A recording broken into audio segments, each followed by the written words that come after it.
এই সরকারটা আসার পর 2018 ফেব্রুয়ারি মার্চের নির্বাচন এবং ফলাফল ঘোষণার পর যে সরকার তৈরি হলো, প্রথম কয়েক মাস যাওয়ার পরেই তাদের যে আসল চেহারা, এই চেহারা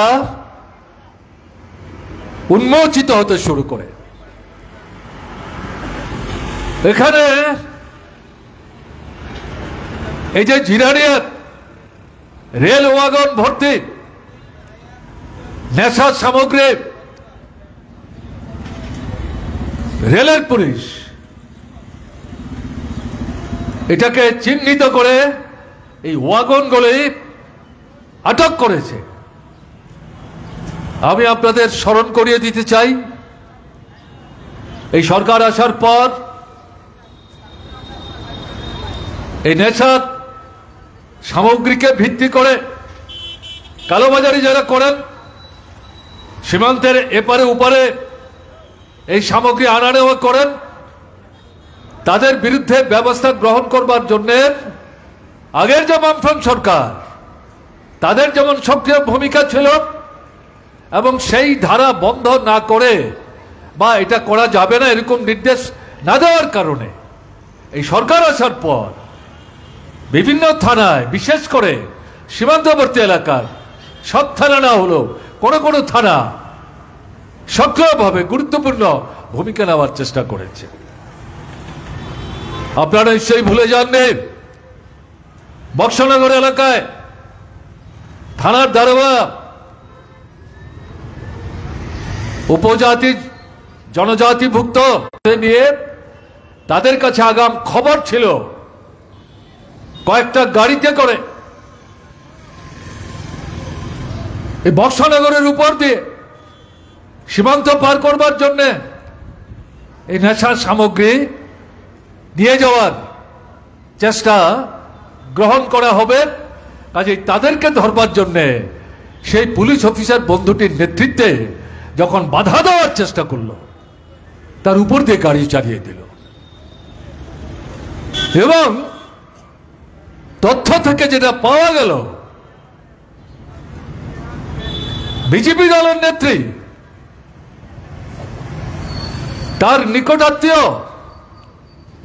সে বক্সনগর এলাকা শুধু না, বক্সনগর থেকে শুরু করে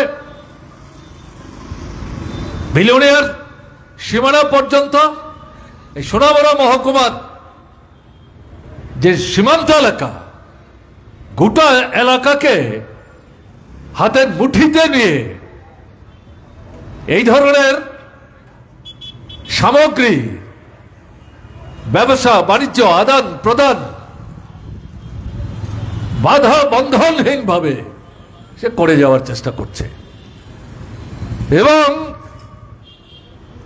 তাদেরই গাড়ি চাপা পড়ে উদ্দেশ্যমূলকভাবে সেই অফিসারকে খুন করা হয়। আমরা খবর পাওয়ার পর অল্প কয়েকদিনের ব্যবধানে সেই পুলিশ অফিসার বন্ধুটির বাড়িতে আমরা যাই। কথাবার্তা বলে যখন আমরা জানবার চেষ্টা করি,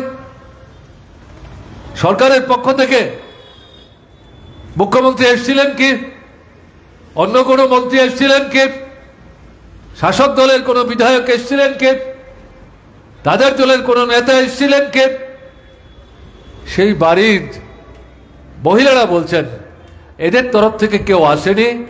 যে কয়েকজন খোঁজ নেওয়ার চেষ্টা করেছেন তারা মার্ক্সবাদী কমিউনিস্ট পার্টির লোক, গণমুক্তি পরিষদের লোক, এই এলাকা তাদের বসতি। এর বাইরে তেলিয়ানা শহর থেকেও, তুইসিন্দাই বাজার থেকেও মার্ক্সবাদী কমিউনিস্ট পার্টির লোকরাই খোঁজ খবর নেওয়ার চেষ্টা করেছে। আমরা আজ অবধি জানলাম না এই যে খুনটা হলো, এবং এটাই একমাত্র খুন না, পরবর্তী পর্যায়ে এই সীমানা এলাকায় অনুরূপভাবে আর একটা আক্রমণ সংগঠিত করে পুলিশ কর্মীদের খুন করা হয়েছে। সেটাও এই নেশা সামগ্রী নিয়ে যাওয়ার পথে বাধা দেওয়ার চেষ্টাই হচ্ছে পুলিশ কর্মীদের অপরাধ। তাতেও অপরাধীদের বিরুদ্ধে কোনো ব্যবস্থা কিন্তু গ্রহণ করা হয়নি। কি করা হবে? অপরাধীদের মাথার উপর শাসক দলের বিধায়ক আছেন, এমপি আছেন, কেন্দ্রের মন্ত্রী আছেন, সরকারের লোকরা ব্লকে ব্লকে তাদেরকে ডেকে বিডিও, এসডিও, ডিএম তাদের উপস্থিতিতে সেখানে মিটিং করে বন দপ্তরকে যুক্ত করে তাদের কাছে আবেদন করা হয়েছিল যে এই গাঁজার চাষ বেআইনি, এটা যে চাষ করছেন পরিবার প্রতিপালনের জন্য। আমরা আপনাদের কাছে অনুরোধ করছি, আপনারা গাঁজার চাষ বন্ধ করুন। এটা করবার চেষ্টা করলে পর আপনাদের জন্য তো তাদেরকে আমরা সাহায্য করব, কিন্তু গাঁজা চাষ কোনো মতেই আমরা করতে দেব না। উদ্যোগ নেওয়া হয়েছিল অনেক জায়গায়, যারাই চাষ করছিলেন তারা স্বেচ্ছায় এগিয়ে এসে সরকারের এই আবেদনে সাড়া দিয়ে গাঁজা তৎকালীন মুখ্যমন্ত্রীর দৃষ্টি আকর্ষণ করে অনুরোধ করেছিল। আগের যে বামফ্রন্ট সরকার এই পদক্ষেপ গ্রহণ করেছে, আপনারা এটা কেন চালু করছেন না? গাঁজার চাষ যদি বন্ধ করতে হয়, বিকল্প যে পদক্ষেপ গ্রহণ করে অগ্রসর হওয়ার চেষ্টা করছিল, এটাকে ব্যাপকতর করুন এবং আপনাদের দলের নেতৃত্ব প্রত্যক্ষ পরোক্ষভাবে যারা এই গাঁজার চাষ তার সাথে যুক্ত এবং এটাকে ভিত্তি করে এই বেআইনি ব্যবসা বাণিজ্য, এদেরকে আপনারা প্রতিহত করার চেষ্টা করুন। বিধানসভার ভিতরেই তো আমরা বলার চেষ্টা করেছি, বাইরেও আমরা বলার চেষ্টা করেছি। কোথায় কোথায় দিল্লি থেকে যে ওয়াগনে ভর্তি করে এই ফেন্সিডিল বা এই জাতীয় নেশার সামগ্রী আসলো, ওখানে কারা এগুলি ক্রয় করলেন, কারা বাক্সবন্দি করলেন, কারা ওয়াগন ভর্তি করলেন, পুলিশ উদ্যোগ নিলে পরে এটা জানতে পারে না। যাদের ঠিকানায় এগুলো পাঠানো হলো, আমার আগের বক্তারা বলবার চেষ্টা করেছেন, মানিক দে, জিতেন চৌধুরীরা, এরা অচেনা অপরিচিত। আজকে পত্রিকা খুলে দেখলাম এরকম এক ভদ্রলোক তার বাড়িতে গেছে, সেই ভদ্রলোক দুদিন আগে থেকেই বেপত্তা, বাড়িতে গিয়ে নাকি খুব মূল্যবান কাগজপত্র উদ্ধার করেছে। লোকটা যদি বেপত্তাই হয়, যে কাগজ থাকলে পরে তার ধরা পড়ার সম্ভাবনা আছে, সে কি এতই বোকা? এগুলি রেখে গেছে, পুলিশ তাকে ধরতে যাবে, তাকে না পেলে পর এই কাগজগুলি নিয়ে গিয়ে পুলিশ তাকে না ধরে সন্তুষ্টি প্রকাশ করবে, এরকম বোকা তো সে না, কিচ্ছু না। পুলিশ তার মুখ রক্ষার জন্য, পিঠের চামড়া বাঁচাবার জন্য এই সমস্ত কল্পিত তথ্য উপস্থিত করে মানুষকে বিভ্রান্ত করার চেষ্টা করছেন। তো এই জায়গায় দাঁড়িয়ে আমি কথাগুলি বলছি কেন? সরকারটার উদ্যোগ কোথায়? কোনো উদ্যোগ নাই। বারবার আমার আগের বক্তারা যেটা বলবার চেষ্টা করেছেন, একেবারে উঁচু তলা থেকে প্রশ্রয় পেয়ে যারা করছেন এই কাজগুলো করবার দুঃসাহস তারা দেখাচ্ছেন। সমস্যাটা কি? আমাদের যুব শক্তিকে ধ্বংস করে দেওয়ার চেষ্টা হচ্ছে। কাজেই এটাকে প্রতিরোধ করবার জন্য অন্য আর 10টা বিষয়ের সঙ্গে যুক্ত করে 15 দফা দাবির 1 দফা দাবি করে কর্মসূচি নেওয়ার পরিবর্তে ভিন্নভাবে এই বিষয়টাকে চিহ্নিত করেই সারা রাজ্যে এই মুহূর্তে ব্যাপকতর প্রচার, বিক্ষোভ, আন্দোলন সংগঠিত করার প্রয়োজনীয়তা পার্টি অনুভব করেছে, তাই এই কর্মসূচি আমাদের নিতে হয়েছে। কিন্তু এই সম্পর্কে এই সরকারটা আসার পর প্রথম 6 মাসের ব্যবধানেই বিধানসভার ভেতরে বাইরে সর্বত্র সোচ্চার হয়ে এই বিষয়গুলি আমরা তুলবার চেষ্টা করছিলাম। মহিলাদের বিরুদ্ধে যে অপরাধের ঘটনা আপনারা শুনলেন, এটা কি গত 1 মাসের ঘটনা? 14 মাসের শিশু থেকে আরম্ভ করে এই গত 20 দিনের মধ্যে 72 বছরের উপজাতি বৃদ্ধ মা তৈদুতে গত 5 দিন আগে যে ঘটনা ঘটল, এটা কি নতুন ঘটনা? চলছে। আমার এখনো মনে আছে, দিল্লি থেকে ফিরছিলাম, ওখানে থাকতেই পলিটব্যুরো মিটিং অংশগ্রহণ করার জন্য গিয়েছিলাম। এখান থেকে শুনলাম সিমলা মোহনপুরের মাঝামাঝি জায়গায় একটি অল্প বয়সের তরুণী উচ্চশিক্ষায় শিক্ষিত হওয়ার চেষ্টা করে তাকে খুন করে, তার বাড়ি একটু উঁচু টিলায়, তার নিচে ধানি জমিতে ফেলে তার গায়ে আগুন লাগিয়ে তাকে খুন করা হয়েছে। গৌতম দাস মার্ক্সবাদী কমিউনিস্ট পার্টির তখন ত্রিপুরা রাজ্য কমিটির সম্পাদক, সেখান থেকে তার সঙ্গে যোগাযোগ করে এয়ারপোর্টে নেমে আগরতলায় নিয়ে আসে সরাসরি সেই খুনটা যেখানে হয়েছে, যে মা বাবার সন্তান তাদের বাড়িতে আমরা যাই, তাদের নিয়ে তাদের বাড়ির নিচু ঢালে যে ধানি জমি, ধান গাছ তখন ছিল না, তার গায়ে আগুন ঢেলে দিয়ে তাকে সেখানে পুড়িয়ে হত্যা করেছে, সেই জায়গাটা আমাদের দেখাতে নিয়ে গেলেন। এবং তারা নিশ্চিতভাবে কারা এই ঘটনা সংঘটিত করেছে তারা নাম বলেছেন। তাদেরকে আমরা জিজ্ঞেস করি, পুলিশকে আপনারা বলেছেন? যে পুলিশকে আমরা বলেছি, নির্দিষ্টভাবে আমরা নাম দিয়েছি। এবং যাদের হাতে আমাদের এই কন্যা সন্তানটি খুন হয়ে গেলেন, এর মধ্যে একজন দুজন গত বেশ কয়েক মাস যাবৎ এই মেয়েটিকে উত্ত্যক্ত করবার চেষ্টা করছিল, কিন্তু মেয়েটি অত্যন্ত সাহসী, দুর্বেনিত, এদের মোকাবেলা করে সে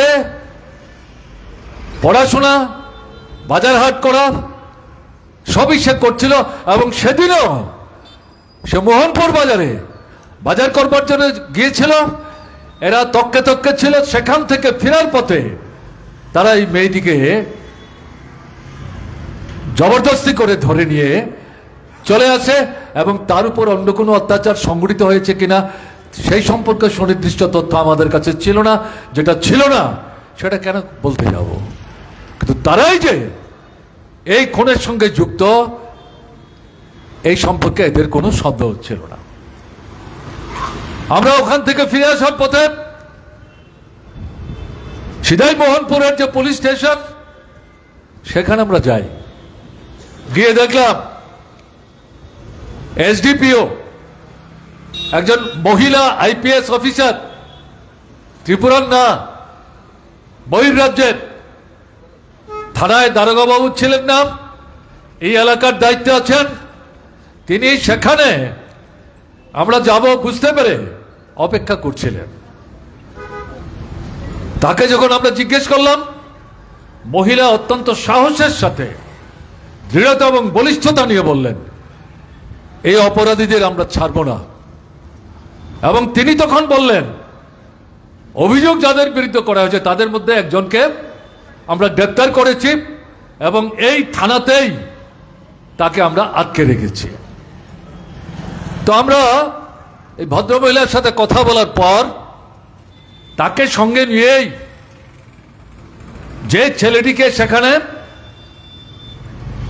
অভিযোগ করা হয়েছে, যার বিরুদ্ধে গ্রেপ্তার করে রাখা হয়েছে, তাকে আমরা দেখতে যাই বাইরে থেকে। তার চেহারা আমরা দেখি, বয়স যে খুব বেশি তা না,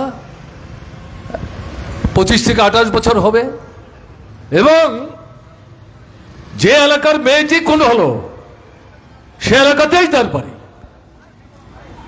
এবং এই ভদ্রমহিলা তিনি বলছেন, মা বাবার অভিযোগের ভিত্তিতে এবং এলাকার যারা সাধারণ মানুষ, ওখানে একটা দুটা ইটের ভাটি ছিল, সেখানে যারা কাজকর্ম করেন স্থানীয়ভাবে, তাদের অভিযোগ এই সমস্ত কাণ্ডটা তার দ্বারাই সংঘটিত হয়েছে। পরবর্তী সময়ে আমরা ফিরে আসার পর একদিন দুদিনের ব্যবধানে লক্ষ্য করলাম মোহনপুরের বিধায়ক মন্ত্রী তিনি প্রেস মিট করে বলেছেন অপরাধীকে ছাড়া হবে না,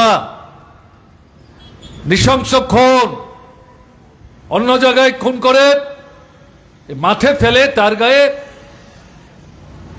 কেরোসিন ঢেলে পেট্রোল ঢেলে তার দেহ পুড়িয়ে দেওয়া হয়েছে। এই বিভৎসতা সহ্য করা যাবে না। আমরা আশ্বস্ত হয়েছিলাম। বিধায়ক তদুপরি মন্ত্রী তার এলাকার পাশাপাশি ঘটনা, তিনিও যখন এই কথা বলছেন নিশ্চয়ই একটা কিছু হবে। পরবর্তী সময়ে পরিবারটির পাশে দাঁড়াবার জন্য আমরা পার্টির নেতৃত্ব তার বাড়িতে গিয়ে সাহায্যের হাত বাড়িয়েছেন, খবর নেওয়ার চেষ্টা করেছেন যে না আপনারা যাওয়ার পর আমাদের বাড়িতে আর কেউ আসেনি, কোনো অসুবিধা করছে আপনাদের বলে না। কিন্তু পরবর্তী সময়ে দেখা গেল সেই মন্ত্রী, সেই বিধায়ক যিনি ঢক্কা নিনাদে গলা ফাটিয়ে বলছিলেন ছাড়া হবে না, তিনি বলছিলেন না এটা তো খুন না, এটা তো আত্মহত্যা। অদ্ভুত ঘটনা। যারা করলো তারা উৎসাহিত হলো, কার দ্বারা উৎসাহিত হলেন? এবং পরবর্তী সময়ে যখন এলাকা এলাকায় মায়েদের বোনেদের বিরুদ্ধে আক্রমণগুলি সংঘটিত হচ্ছে, থানায় গেলে পর, সব থানার কথা বলছি না, কোন কোন থানায় দারোগা বাবুরা অভিযোগ করতে গেলে পরে বলছেন কেন আবার নতুন করে অভিযোগ করতে আসলেন? আপনারা মন্ডলের নেতাদের সঙ্গে কথা বলুন।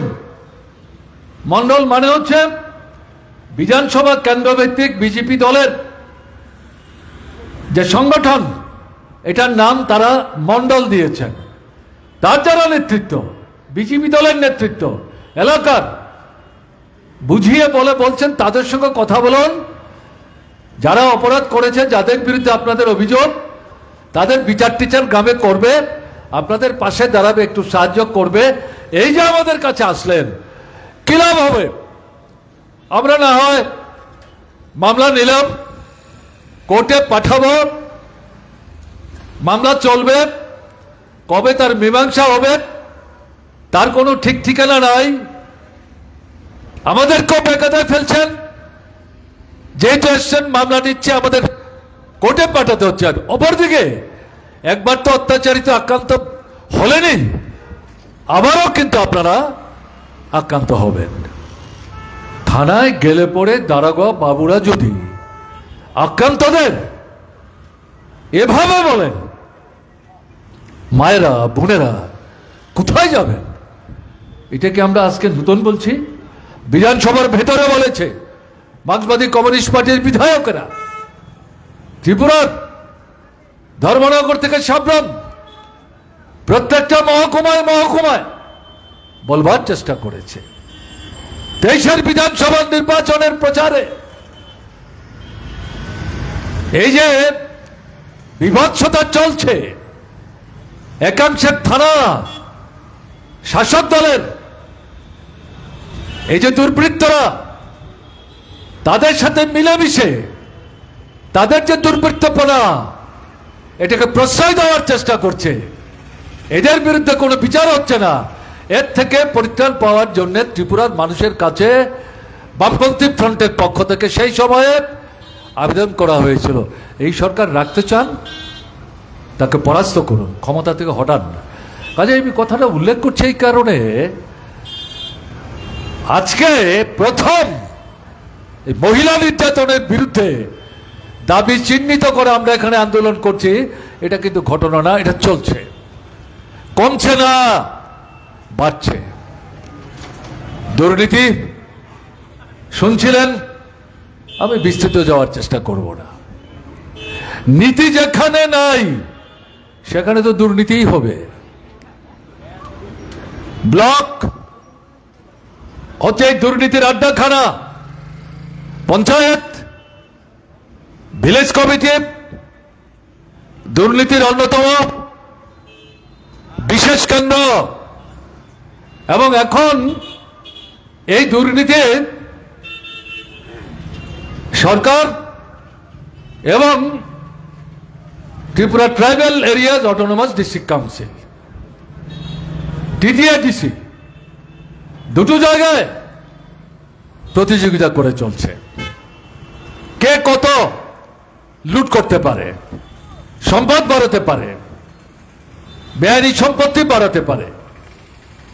এগুলো নিয়ে বিধানসভার ভেতরে মার্ক্সবাদী কমিউনিস্ট পার্টির বিধায়করা সোচ্চার ব্লক ধরে ধরে, রাস্তা ধরে ধরে, স্কুল হাসপাতাল ধরে ধরে, কৃষি এলাকার যে সেচের জমি, যেখানে বিদ্যুতের অভাবে পানীয় জল নাই, সেচের জল দেওয়া যাচ্ছে না, সেগুলো চিহ্নিত করে লক্ষ কোটি টাকা যেভাবে লুট করে নিয়ে যাচ্ছে, জিজ্ঞাসা করবার কাউকে পাওয়া যাচ্ছে না পঞ্চায়েতে, বা এর দায়িত্বে যারা আছেন তাদের সঙ্গে কথা বলতে গেলে পর জবাব দিচ্ছে, আপনাদের ভোটে তো আমরা এখানে আসেনি, আপনারা চাইলে আপনাদের কাছে আমরা জবাব দেবে কেন, আমরা তো বাধ্য না। এর বিরুদ্ধে ধারাবাহিকভাবে আমরা মার্ক্সবাদী কমিউনিস্ট পার্টি বামফ্রন্ট প্রচার কিন্তু আমরা করছি। নূতন করে দুর্নীতির বিরুদ্ধে আজকে আমরা এই ইস্যুকে যুক্ত করে 3 দফায় আন্দোলন করছি, এবং প্রথম এটা মনে করার কারণ নেই। এর মধ্যে বিশেষত্ব কি, একজন মন্ত্রী তিনি নিজে বুক ফুলিয়ে বলছেন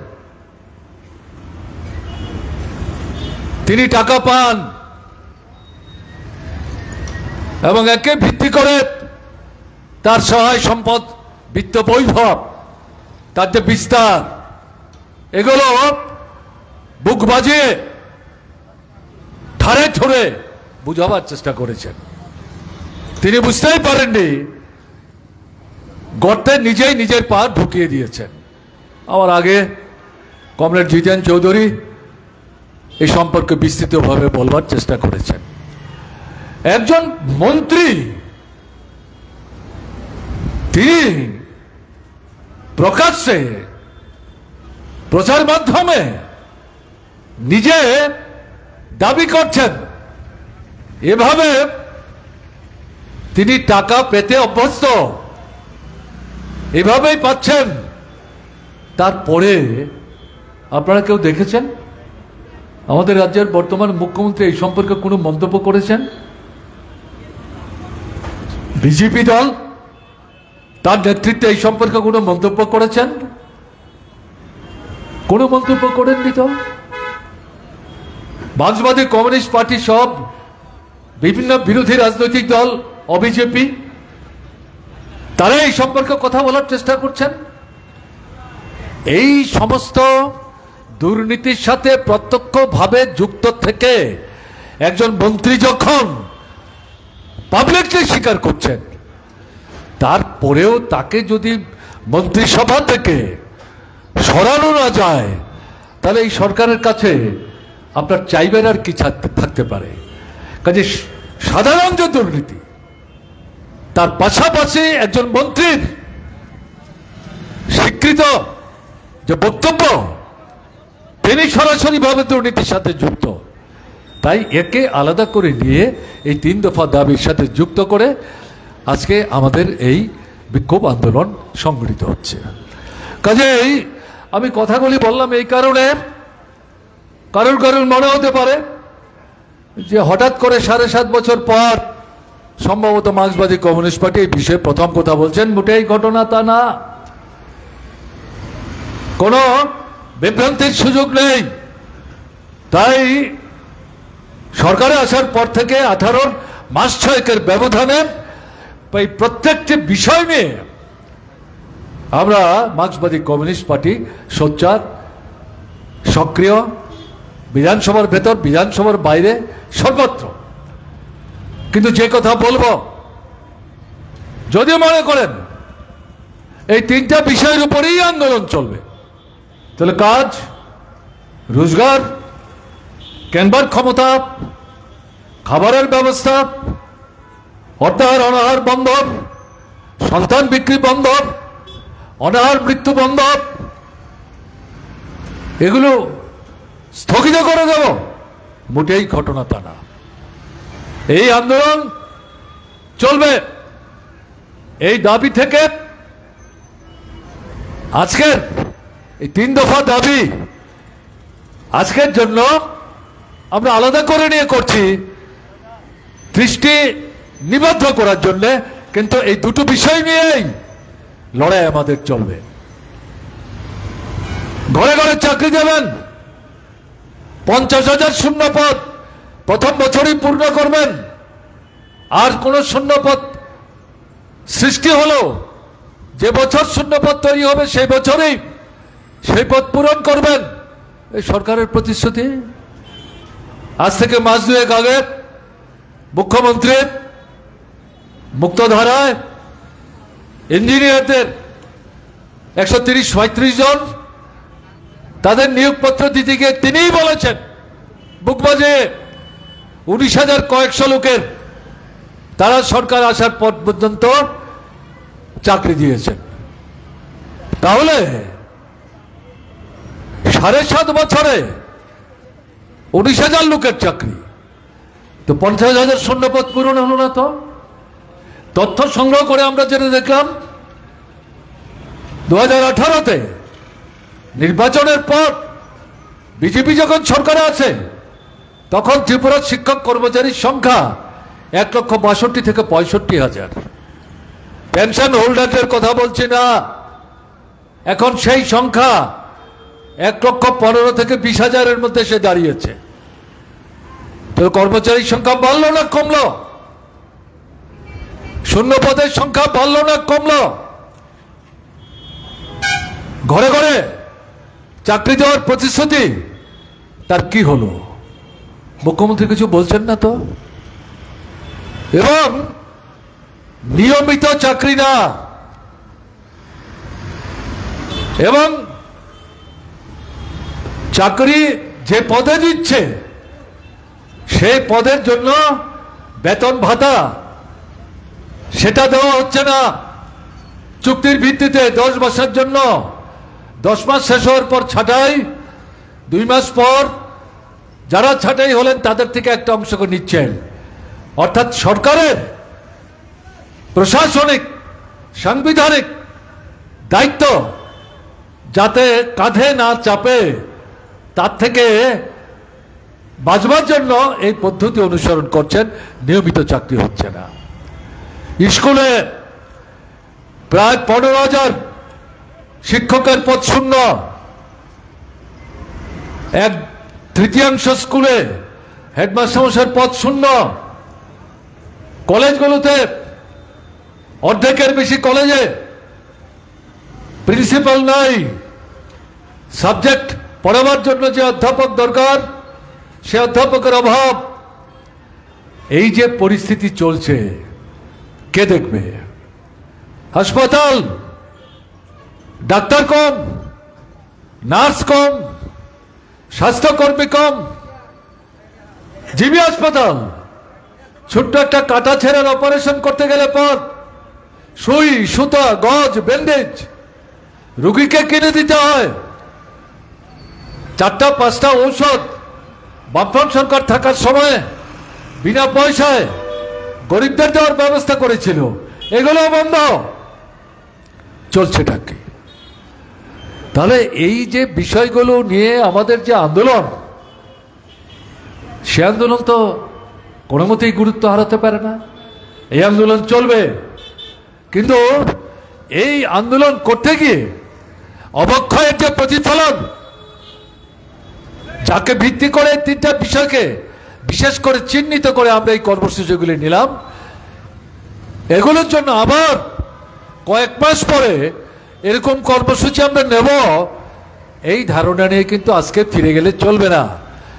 বেঁচে পড়তে থাকার জন্য জরুরি খাদ্য, বস্ত্র, বাসস্থান, শিক্ষা, স্বাস্থ্য, কাজ, আয় উপার্জন, এই দাবির আন্দোলনের সাথে এই যে ব্যভিচারী বিষয়গুলো চলছে, এই বিষয়গুলিকে যুক্ত করে আমাদের যে অবস্থান সেটাও কিন্তু মানুষের সামনে উপস্থিত করে জনগণের মধ্যে একটা ব্যাপক ঐক্য আমাদের গড়ে তুলতে হবে।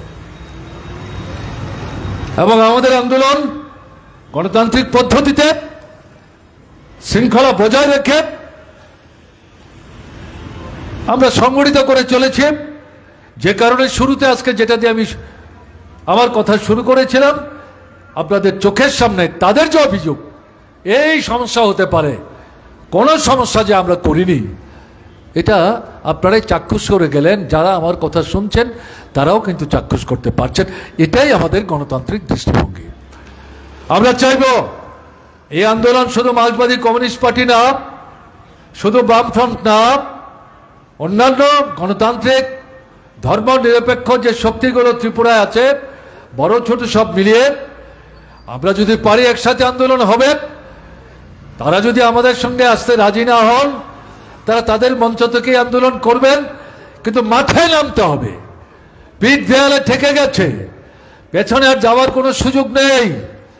তাই এই যে অরাজকতা চলছে, ব্যভিচার চলছে, অনাথ সৃষ্টি চলছে, মানুষের জীবনের খাওয়া পড়া বাঁচার যে সমস্যা তীব্র থেকে তীক্ষ্ণ হচ্ছে, ব্যাপক থেকে ব্যাপকতর হচ্ছে, সরকারের কোনো হুঁশ নেই। তারা কার্নিভাল নিয়ে ব্যস্ত, ফুর্তি করে বেড়াচ্ছেন নির্লজ্জের মতো। আগরতলায় দুর্গাপূজা দেখবার জন্য মানুষ আসেননি। বড় দোকানের সামনে ছোট দোকানিরা বড় দোকান থেকে ধার নিয়ে পূজার বিক্রি করবার জন্য যারা বসেছিলেন, তারা বলছেন কোনো বিক্রি বার্তা নাই। গত 3 দিন আগে দীপাবলির উৎসব উদয়পুরে ত্রিপুরা সুন্দরী মন্দিরে 3 দিনের মেলা, আমাদের পার্টির নেতৃত্ব সেখান থেকে ফিরে এসে বললেন কিসের মেলা, লোক কোথায়? দোকানিরা অনেকে হাপিত্তেশ করে বললেন যে কেন যে পয়সা খরচ করে দোকান নিয়ে বসলাম, এই খরচের পয়সাই তো তুলতে পারলাম না। এই হচ্ছে পরিস্থিতি। সরকারের হেলদুল আছে। এই অবস্থা থেকে ত্রিপুরাকে বের করে আনতে গেলে পর এই 40-44 লক্ষ মানুষের মধ্যে সরকারি চাকরি বাকরি যারা করেন, পেনশন যারা পান, ধরে নিলাম তারা 2 লক্ষ, আরো 2-4 লক্ষ ধরলাম, ব্যবসা বাণিজ্য ইত্যাদি করেন, ঠিকাদারি করেন, সব মিলিয়ে 5 লক্ষ, তাহলে 30, 32 বা 35 লক্ষ মানুষ যার বড় অংশ দৈনিক শ্রমদানের মধ্য দিয়ে আয় উপার্জন করে সন্ধ্যায় বাড়িতে ফিরে যাওয়ার সময় চাল ডাল তেল নুন কিনে নেন। স্ত্রী শিশুদের কুলে নিয়ে অপেক্ষা করেন কখন স্বামী বাজারের ব্যাগ নিয়ে ফিরবেন। তাদের যদি কাজ না থাকে, 32 থেকে 35 লক্ষ মানুষ কিসের উৎসব? এটা মন্ত্রীদের উৎসব, লুটেরাদের উৎসব, মানুষকে যারা ঠকাচ্ছেন তাদের উৎসব। এটা জনগণের উৎসব না। জনগণকে বাদ দিয়ে কোনো উৎসব হতে পারে না। এর থেকে পরিষ্কার, এরকম একটা জায়গায় দাঁড়িয়ে এই সরকারের বিরুদ্ধে জনগণকে ঘর থেকে বেরিয়ে হয়ে আসতে উৎসাহিত করতে হবে। যারা বামপন্থী গণতান্ত্রিক আন্দোলনের নেতৃত্ব, তাদেরকে প্রথম দিকে গুরুত্বপূর্ণ দায়িত্ব নিয়ে নেতৃত্বের ভূমিকা পালন করতে হবে। আক্রান্ত হবে, মাথা ফাটবে, রক্ত ঝরবে, শহীদের মৃত্যুবরণ করতে হবে। 30-32 জন তো শহীদ হয়েছে এদের হাতে গত 7 বছরে। এ তো ঘটনা, এ তো গল্প না। কিন্তু তার জন্যে ঝান্ডা তো ফেলে দেওয়া যাবে না। এর জন্যই তো কমিউনিস্ট পার্টি, মার্ক্সবাদী কমিউনিস্ট পার্টি, বামফ্রন্ট। কাজেই নেতৃত্ব থেকে মানুষকে উৎসাহিত, অনুপ্রাণিত করে প্রতিবাদ প্রতিরোধের যে সংগ্রাম সামিল করে এই জনগণিত দুশ্মন এই যে সরকারটা, তাদেরকে জনগণ থেকে বিচ্ছিন্ন কোণঠাসা করতে হবে এবং ত্রিপুরাতে একটা নতুন পরিমণ্ডল সামনের দিনে তৈরি যাতে করা যায়, তার জন্য আমাদের কিন্তু কার্যকরী ভূমিকা গ্রহণ করতে হবে। উপজাতি বাঙালি উভয়ের মধ্যে বিরোধ বাঁধাবার চেষ্টা এখনো অব্যাহত। গতকালের যে বন্ধ, তার মূল যে বক্তব্য, ওই যে চলছে ট্রাইবেল বাঙালির মধ্যে বিরোধ, এটাকে আরও পুক্ত করার জন্য এই ভাবনা নিয়ে এই বন্ধের আহ্বান। ধর্মকে ভিত্তি করে হিন্দু মুসলমান এদের মধ্যে বিভাজন তৈরি করবার জন্য আরএসএস বিশ্ব হিন্দু পরিষদ বিজেপির মদতপুষ্ট হয়ে তারা এটাও চালাবার চেষ্টা করছেন। কাজেই লড়াই বাদ দিয়ে, সংগ্রাম বাদ দিয়ে, বেঁচে থাকার দাবিকে বাদ দিয়ে, এই যে অবক্ষয়িত যে বিষয় তার বিরুদ্ধে কথা বাদ দিয়ে আমরা শুধু ট্রাইবেল বাঙালির ঐক্য, হিন্দু মুসলমানের ঐক্যের স্লোগান দিলে চলবে না। এই বিষয়গুলিকে রেখে আমরা যদি লড়াই করতে পারি, যারাই আমাদের মধ্যে বিভাজন তৈরি করার চেষ্টা করছেন তারা জনবিচ্ছিন্ন হবেন। উপজাতি বাঙালি, হিন্দু, মুসলমান, বৌদ্ধ, খ্রিস্টান আমাদের একতা আরো সংগত হবে, সুদৃঢ় হবে, প্রশস্ত হবে। কাজে এই সার্বিক দৃষ্টি নিয়ে আজকের এই কর্মসূচি থেকে আপনারা শপথ নিয়ে যাবেন, এই আবেদন আপনাদের কাছে রেখে যেভাবে প্রথম থেকে শেষ অবধি উপস্থিত থেকে এই কর্মসূচিকে সফল করার ক্ষেত্রে আপনারা ভূমিকা নিয়েছেন তার জন্যে আপনাদের আরেকবার সংগ্রামী অভিনন্দন জানিয়ে আমি আমার কথা বলা শেষ করছি। ভালো থাকবেন, আমার নমস্কার নেবেন।